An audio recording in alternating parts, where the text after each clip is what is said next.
سلام به همگی.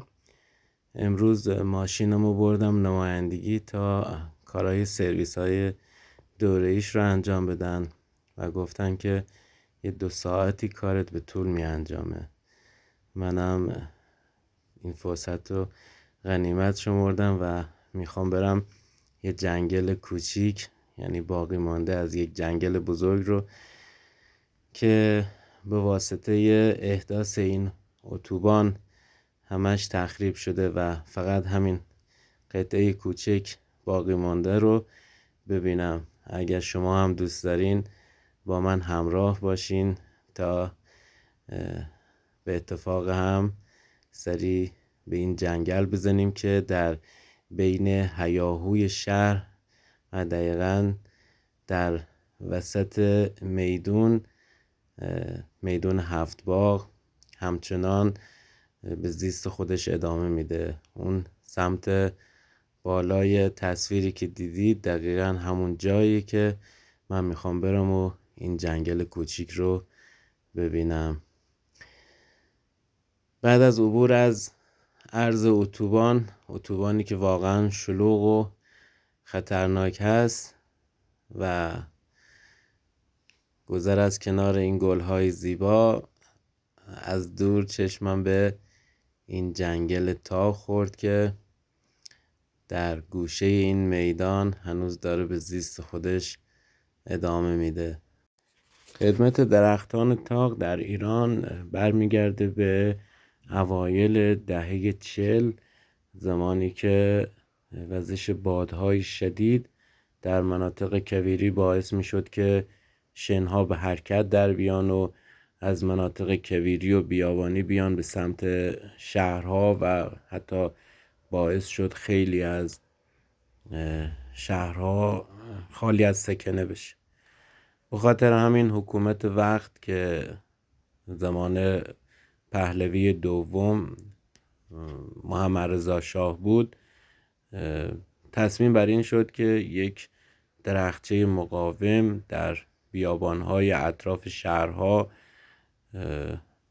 کاشته بشه تا هم باعث استحکام بستر زمین بشه و به واسطه اون دیگه با وزش باد شنها به حرکت در نیان. بعد از مدتی تحقیق به این نتیجه رسیدن بهترین درختی که میتونه اینجا کاشت بشه درخت تاق.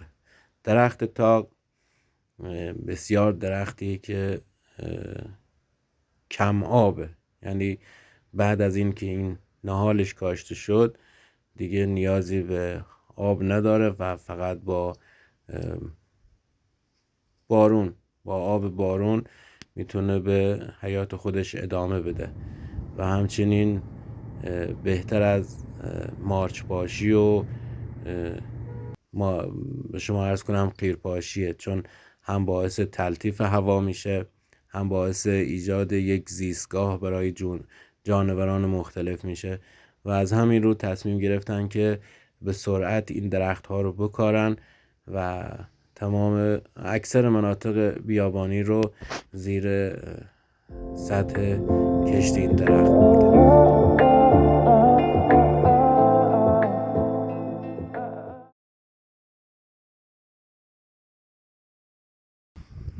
اینجا در سالهای نه چندان دور، حدود 20 سال پیش، پر بود از جنگل‌های تاق که در سال 1345 اینجا شروع به کاشت این درختان کردن، درختانی که بسیار مقاوم که اصلا نیاز به هیچ آبیاری ندارن، فقط در ابتدایی که کاشته میشن یک آبیاری اولیه میخوان، ولی به محض اینکه ریشه هاشون در خاک مستحکم شد دیگه فقط با آب باران اینها تغذیه میکنن، رشد میکنن و حتی خودشون تکثیر میشن.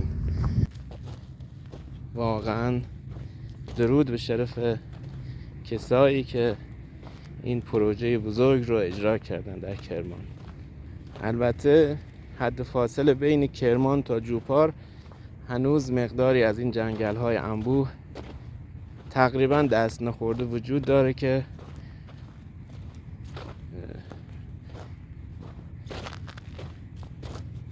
توقع میره اون مقدار از جنگل حفظ بشه، خود مردم حداقل کوشا باشن که اون درخت ها حفظ بشه و برای نسل های آینده به یادگار بمونه. ممکنه به زودی همون بادها دوباره وزیدن کنه. شاید دلیلی که اون بادها به این شدت نمیوزه وجود همین مقدار محدود از اون جنگل هاست که باعث شده اینجا آرام باشه. من که اصلا به وجد آمدم، حتی از هر جنگل سرسبزی اینجا بیشتر به من لذت میده. سگام ترسوندن.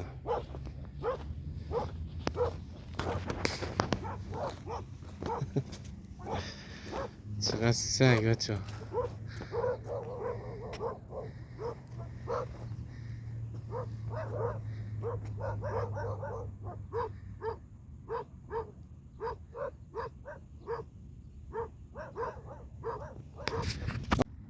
یکی از خصلت‌های سگ علاوه بر وفادار بودنش و اینکه نگهبانه، خیلی هم ترسوه. ببین تا من این چوب برداشتم همشون ساکت دیگه خوابیدن. یه ضرب المثلی هم هست میگن سگ تا چوب برداری در میره. یه لحظه همشو با هم صدا دادم، من ترسیدم، واقعا ترسیدم. سکوتی که اینجا حاکم بود یه دفعه این سگا به هم زدن. اینو ببینید چقدر بذر داره، واقعا عالی. بذرها میریزن رو زمین دیگه خودشون دوباره میشن یه درخت جدید. و این خیلی هیزم مقاومی داره. هیزمش برای گرما واقعا عالیه. شما مثلا یک شاخه درخت تاق که حدوداً مثلا یه 10 سانتی متر قطر داشته باشه، یه 24 ساعت به شما گرما میده. 24 ساعت کامل گرمادهی داره و مردمی که توی این منطقه زندگی میکردن، کشاورزا، دامدارا، همه منبع سوختشون، منبع گرمایششون، منبع این که حالا نونی میپختن،